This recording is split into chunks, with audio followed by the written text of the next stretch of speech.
ભરૂચ શહેરમાંથી કાયદો અને વ્યવસ્થાને લઈ ચોંકાવનારી ઘટના સામે આવી છે। રાડપોર રોડ પર નકલી પોલીસ બની સીઝરો દ્વારા દબાણ કરાતા એક નિર્દોષ વાહન ચાલકનું હૃદયરોગના હુમલાથી મોત થતા હડગમ મચી ગયો છે। કેટલાક અજાણ્યા લોકોએ પોતાને પોલીસ તરીકે ઓળખાવી એક્ટિવા ચાલકને રોક્યો હતો। વાહન પર નંબર પ્લેટ ન હોવાનો આક્ષેપ કરી ધાકધમકી અને દબાણ શરૂ કરવામાં આવ્યું હતું।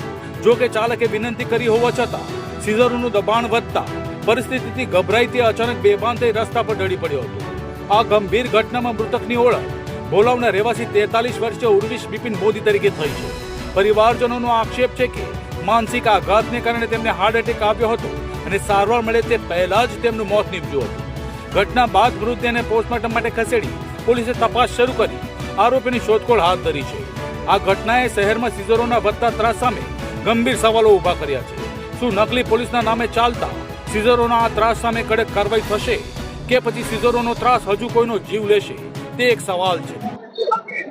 स्कूल में जॉब करू छू। मारा हस्बैंड मने लेवा आए थे।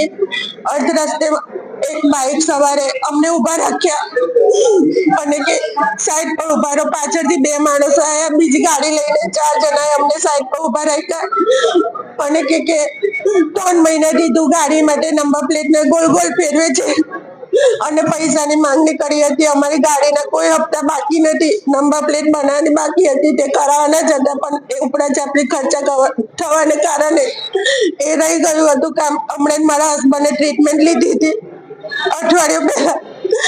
એ હાર્ટ પેશન્ટ છે, કોઈ હપ્તા બાકી નથી, ખાલી નંબર પ્લેટ કરાવવાની છે। આગળ પણ એ લોકોએ અમને રોકેલા હતા, પૈસા માંગતા હતા।